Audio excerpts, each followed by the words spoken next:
Isang tanyag na paranormal investigator ang nakatanggap ng balita tungkol sa isang abandonadong gusali sa bayan ng San Isidro. Kilala bilang tahanan ng mga kaluluwang hindi matahimik. Bago pa dumilim, pumunta siya roon, dala ang kanyang kamera at mga gamit sa paranormal investigation. Tahimik at nakakakilabot ang bawat sulok ng gusali. Mga lumang gamit pang medikal na kalawangin, sirang kama, at mga pader na may bakas ng tuyong dugo. Habang naglalakad sa mga pasilyo, bigla niyang naramdaman na may sumusunod sa kanya. Nang lumingon siya, wala namang tao. Maya-maya, may narinig siyang kaluskos mula sa isang kwarto sa di kalayuan. Sinundan niya ang ingay. Huminto sa isang pinto na nakalak. Sinubukan niyang buksan ito at nang bumigay ang pinto, tumambad sa kanya ang isang lumang kama na may nakataling babae. Nakayuko ang ulo nito, tila walang buhay.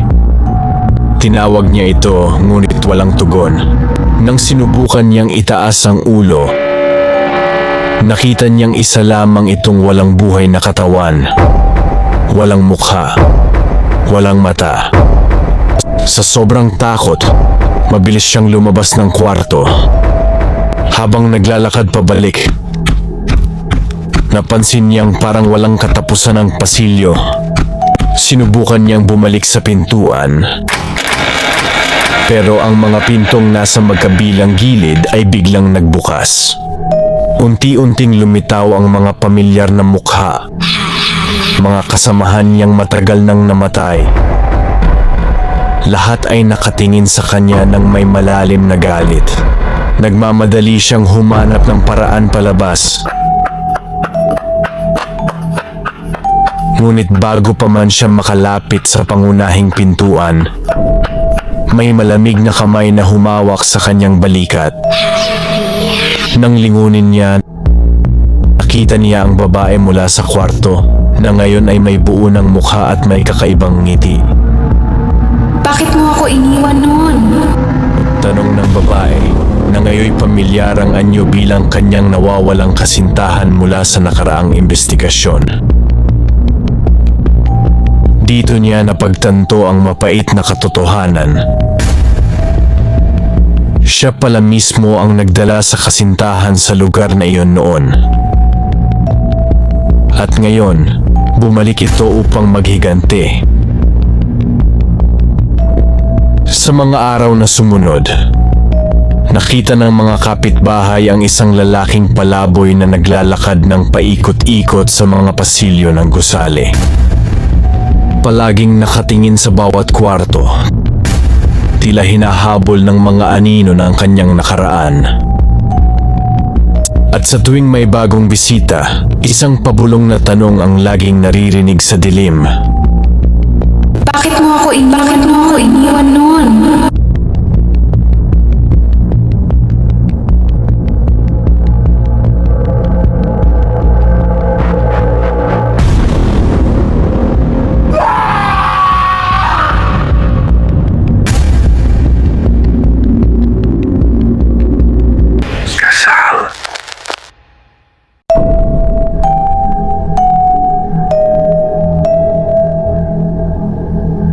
Sa maliit na bayan ng San Mateo, lahat ay naghahanda para sa kasal ni Juan at Maria.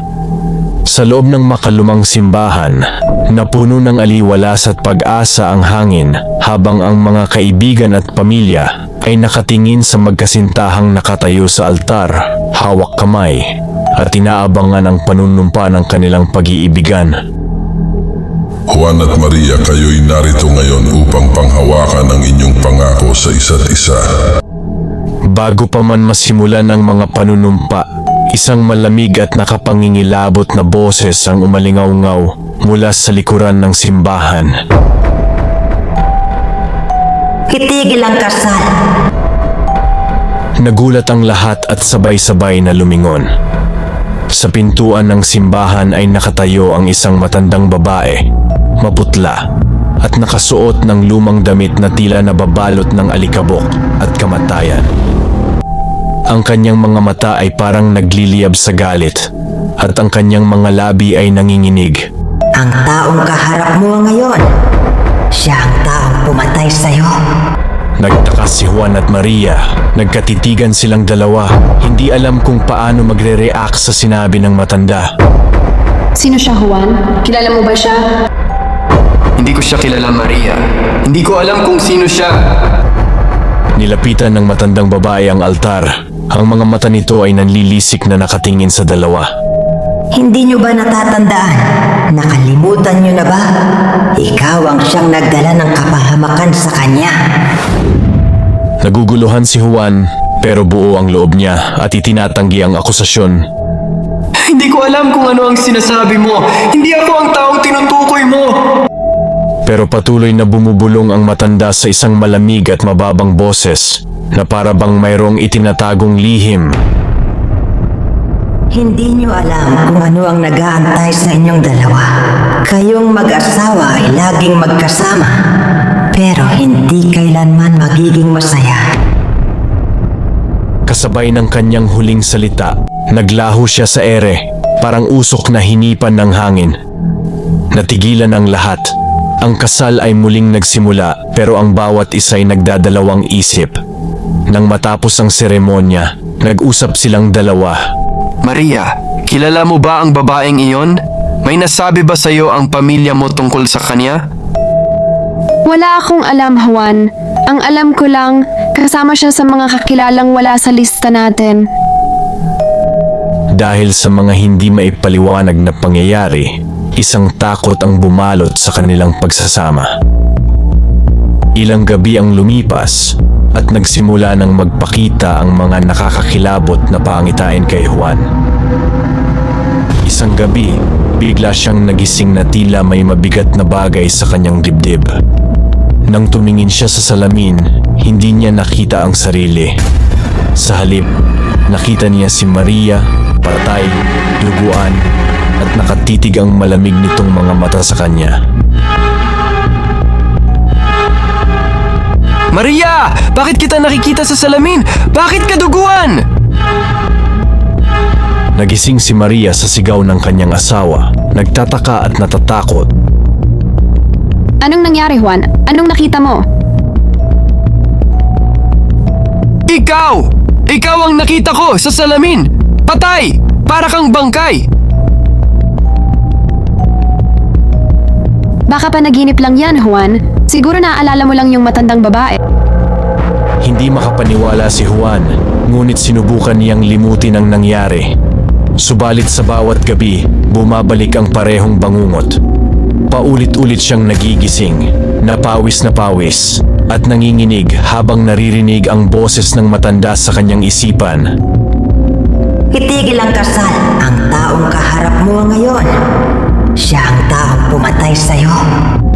Hanggang sa isang araw, hindi na niya matiis ang mga nangyayari. Bumalik siya sa simbahan para magtanong tungkol sa matanda. Nakipag-usap siya sa mga pari, ngunit wala sa kanila ang nakakaalam tungkol sa babaeng kanyang inilarawan. Padre, wala po bang matandang babae na sumali sa seremonya namin noon? Siya po yung pumasok at tumigil sa kasal namin. Walang sino mang pumasok dito, Juan. Wala rin kaming nakikitang matanda na nakasalubong ninyo. Baka ito'y isang sumpa o babala. Hindi nagtagal, unti-unting nawawala sa sariling bait si Juan. Sa tuwing isinasara niya ang kanyang mga mata, nakikita niya ang matanda, ang mga matang nanlilisik sa galit, at ang salitang pumatay. Dumating ang araw na hindi na siya makatulog sa takot, at si Maria mismo ay natatakot na rin sa nagiging pag-uugali ni Juan. Juan, kailangan na nating magpatingin. Hindi na normal ang mga pangitain mo. Baka may sakit ka na kailangan gamutin. Ngunit hindi sumang-ayon si Juan. Maria, alam kong may connection tayo sa matandang iyon. Parang may malalim na kasaysayan tayo at hindi ko alam kung paano, pero alam kong hindi ako baliw. Hanggang sa isang gabi, nagising si Maria na wala na si Juan sa tabi niya. Nahanap niya ito sa altar ng kanilang tahanan. Hawak-hawak ang isang lumang larawan na hindi niya alam kung saan nanggaling. Ang larawan ay naglalaman ng isang magkasintahang babae at lalaking may malalalim na mata at tila mga bangkay. Juan, anong ginagawa mo dito? Sino ang nasa larawan? Maria, ako ang lalaki sa larawan. At ikaw ang babae rito. Tayo ang nasa nakaraan.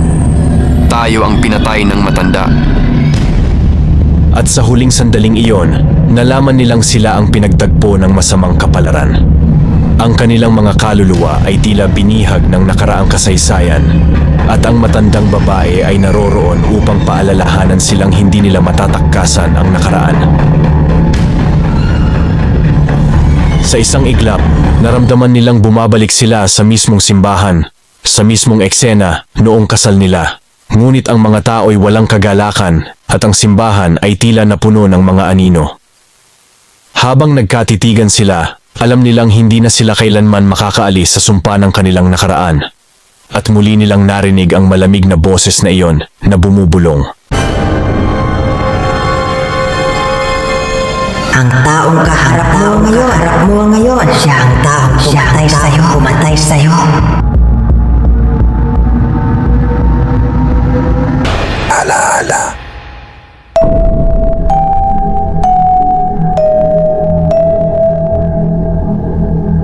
Ako at si Martha, nangako kaming tatanda ng magkasama. Pero nitong mga nakaraang buwan, may kakaiba sa kanya. Nagigising siya sa kung saan-saan, sa sahig ng kusina, sa likod bahay, minsan pa nga nakatayo sa labas ng bahay ng kapitbahay namin, sa kalagitnaan ng gabi. Tinitingnan niya ako ng takot na takot. Tinatanong, Paano ako nakarating dito? sa una, pinaliwala ako. Baka stress lang o kulang sa tulog. Pero unti-unti, napapansin ko na ang mga kakaibang bagay. Isang umaga, may dugo sa mga kamay niya. Hindi bahid, makapal, tuyong mga linya. Wala siyang ideya kung paano nangyari yon. Minsan naman, nahuli ko siyang naghuhukay sa likod bahay. Nang tanungin ko siya, sagot niya, Anong sinasabi mo? ang pinakamasaklap ay nang kumatok ang mga pulis isang gabi. Hinahanap nila si Mr. Crowley, ang kapitbahay namin. 3 araw na raw siyang nawawala. Sinabi kong hindi namin siya nakita. Pero habang nasa pinto ako, napatingin ako kay Martha. Nakasukbit ang mga braso niya sa sarili. Nakatingin sa sahig. Putlang-putla. Pag-alis nila, hinalughog ko ang bahay. Sa garahe, may natagpuan akong martilyo na puno ng dugo. Nakatago sa ilalim ng mga basahan. Nanlumo ako. Hinarap ko siya. Hawak ang martilyo sa nanginginig kong mga kamay. Martha! Sabi ko, anong ginawa mo? Umiyak siya. Hindi ko alam, James. Wala akong maalala. Gusto kong maniwala sa kanya. Diyos ko, gusto ko talaga. Pero gabi-gabi, mas lumalala ang lahat.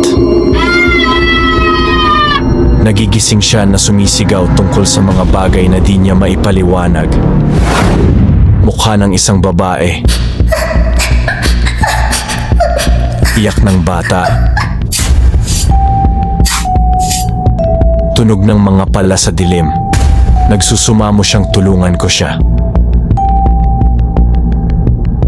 Isang gabi, sinundan ko siya. Bumangon siya mula sa kama at naglakad papunta sa gubat sa likod ng bahay namin. Sinundan ko siya ng may distansya.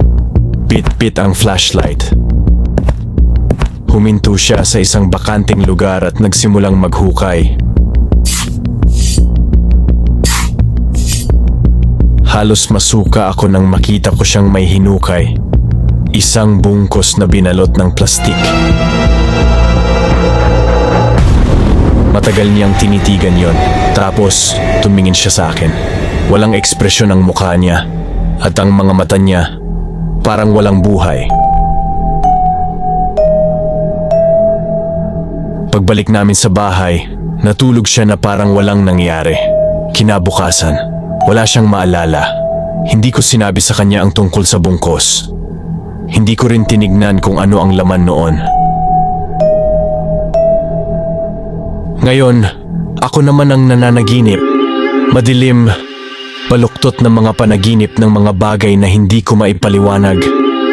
Nakikita ko ang mukha ni Martha, pero hindi ang asawa ko. Parang may ibang nakasuot sa balat niya. At tinutulungan ko yon.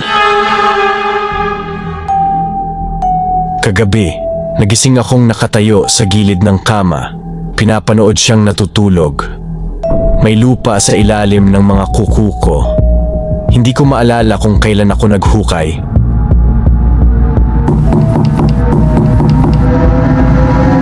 Biglang kumatok ulit ang mga pulis. Hinahanap nila si Mrs. Crowley naman ngayon. Habang sinusulat ko ito, nasa harap ko si Martha, umiinom ng kape, nakangiti. May problema ba, James? Tanong niya. Ngumiti ako pabalik, pero hindi ko mapigilang magtanong sa sarili ko. Siya ba talaga?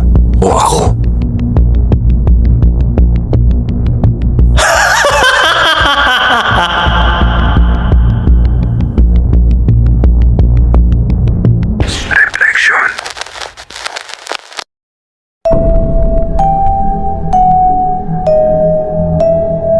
Noong bata pa ako, itinuro ng nanay ko na laging tignan ang salamin bago umalis ng bahay para siguraduhing maayos ang sarili. Simpleng aral lang iyon, pero tumatak sa akin. Kaya naman, palagi kong ginagawa hanggang sa nitong mga nakaraang araw. Nagbago ang pakiramdam ko tungkol sa salamin, lalo na sa sarili kong refleksyon. Isang gabi, nagising ako dahil nauuhaw. Tahimik ang buong bahay habang dahan-dahan akong bumaba para uminom ng tubig. Sa pagdaan ko sa sala, agad kong napansin ang malaking salamin sa dingding. Sa unang tingin, normal naman ito. Pero nang lumapit ako, napansin kong hindi umaayon ang refleksyon sa galaw ko. Inangat ko ang kanang kamay ko, pero ang refleksyon, kaliwa ang tinaas. Hindi ko alam kung panaginip yon o gising ako, pero bigla akong nanlamig.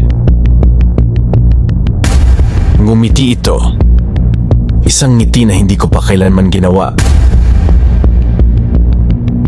Hindi pa ako nakakakilos nang bigla itong gumalaw. Mabilis. Tumakbo ito papunta sa gilid ng salamin. Parang gustong makalabas. Napaatras ako. Nanginginig. Pero nanatili itong nasa loob. Nakatitig sa akin. Nakangiti pa rin. Malapit na. Nang magdilat ako, nasa kama na ako. Parang panaginip lang ang lahat. Pero nang bumaba ako sa sala kinabukasan, halos mawalan ako ng hininga. Basag na ang salamin at sa sahig, may bakas ng mga paa nagmumula sa loob. Habang nakatitig ako sa basag na salamin, biglang sumakit ang ulo ko. Sunod-sunod na mga imahe ang pumasok sa isip ko. Mga alaalang hindi akin. Isang batang babae, umiiyak sa harap ng parehong salamin. Ang refleksyon niya, unti-unting ngumingiti hanggang sa lumabas ito mula sa salamin at sa pilitang pumasok sa katawan ng bata.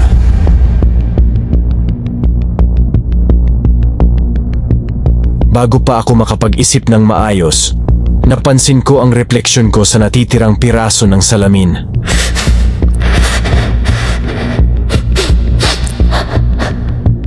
Nakatingin ito sa akin, umiiyak. Palabasin mo ako dito. Naaalala ko na.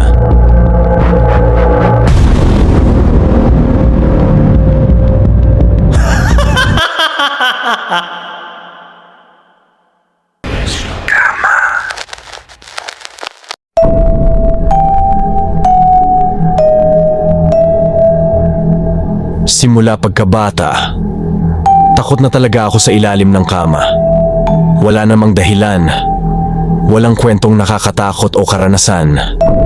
Pero hindi ko maalis ang pakiramdam na parang may nagtatago doon. Kaya palagi kong sinisigurado na nakaipit ang kumot ko sa gilid. Na parang proteksyon. Isang gabi, habang nag-aaral ako ng hating gabi para sa isang exam, biglang namatay ang ilaw sa kwarto. Napatigil ako. Pinilit kalmahin ng sarili. Brownout lang siguro, sabi ko sa sarili ko. Pero nang silipin ko ang labas ng bintana, maliwanag ang ilaw ng poste. Biglang tumigil ang bentilador. Sobrang tahimik na halos marinig ko ang tibok ng puso ko. Narinig ko ang kaunting galaw mula sa ilalim ng kama, parang kaluskos. Pinilit kong huwag pansinin. Daga lang siguro. Bulong ko, pero hindi pa rin ako mapakali. Bumangon ako para mag-flashlight gamit ang phone ko. Pero nang lumapit ako sa gilid ng kama, natigilan ako. May narinig akong mabagal at mahinang bulong mula sa ilalim. Huwag kang sumilip.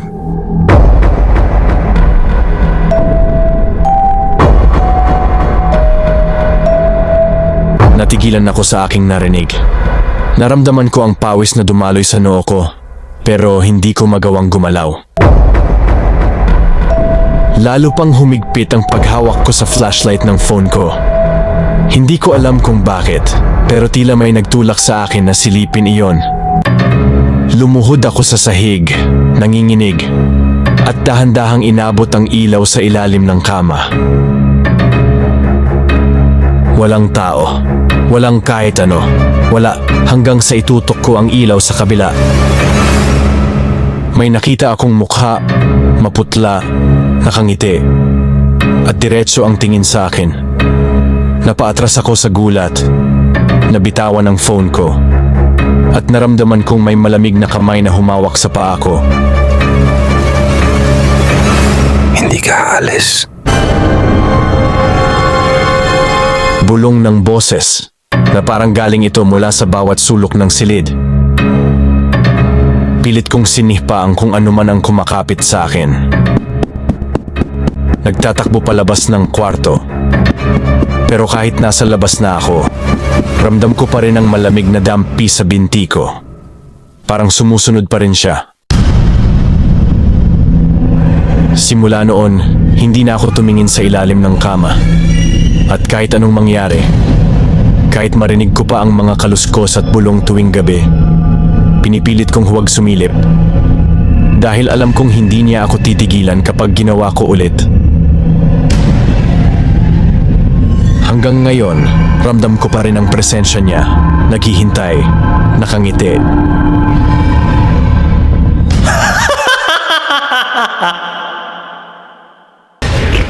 Orasan.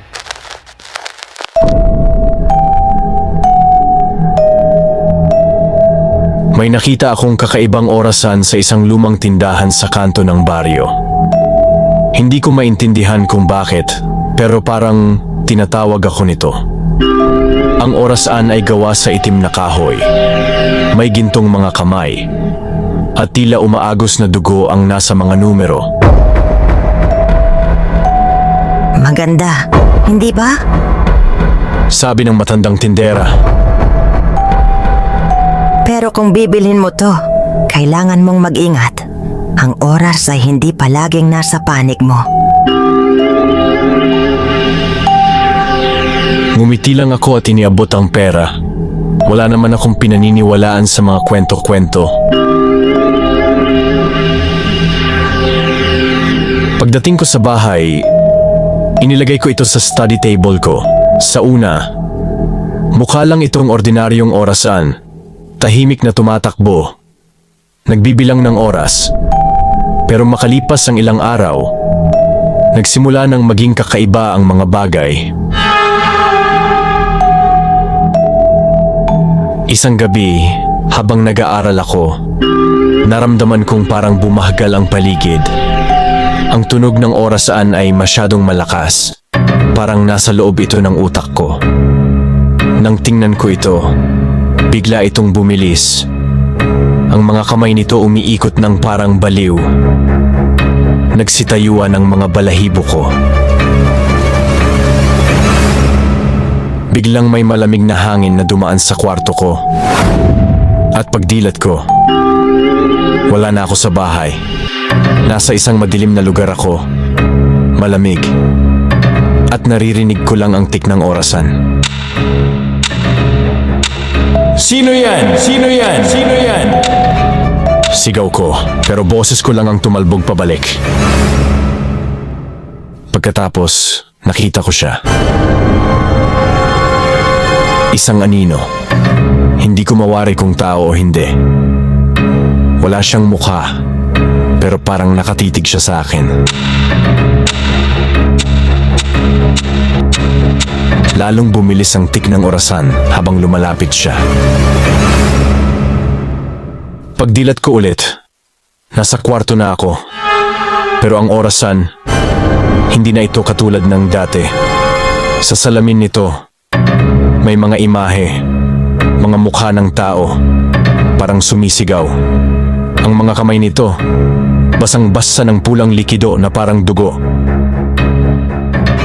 Gabi-gabi, dinadala ako ng orasan sa iba't ibang lugar. Mga madilim na gubat, abandonadong gusali. Minsan pa'y parang nasa ilalim ako ng lupa. Sa bawat lugar, naririnig ko ang boses na tinatawag ako. Hindi ko na alam ang gagawin ko. Sinubukan kong itapon ang orasan, pero lagi itong bumabalik sa kwarto ko. Tumigil na rin ang lahat ng orasan sa bahay namin, maliban dito. Kagabi, napansin ko ang mukha ko sa salamin ng orasan. Nakangiti ito, pero hindi ako yun. Alam kong hindi ako yun. Para akong nakakulong. Hindi ako makagalaw. Ngayon, habang sinusulat ko ito, naririnig ko na naman ang tik ng orasan. Papalapit na ang boses. Tumatakbo ang mga kamay nito ng hindi normal.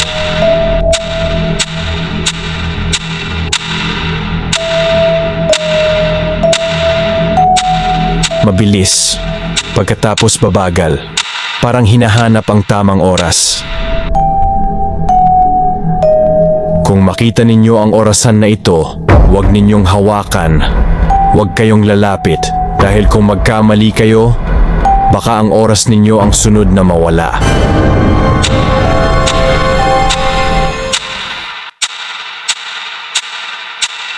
Maganda, hindi ba?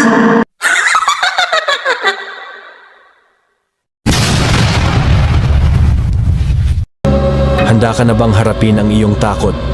Ipadala ang iyong kwento at sama-sama nating dalhin ito sa loob ng kadiliman horror stories.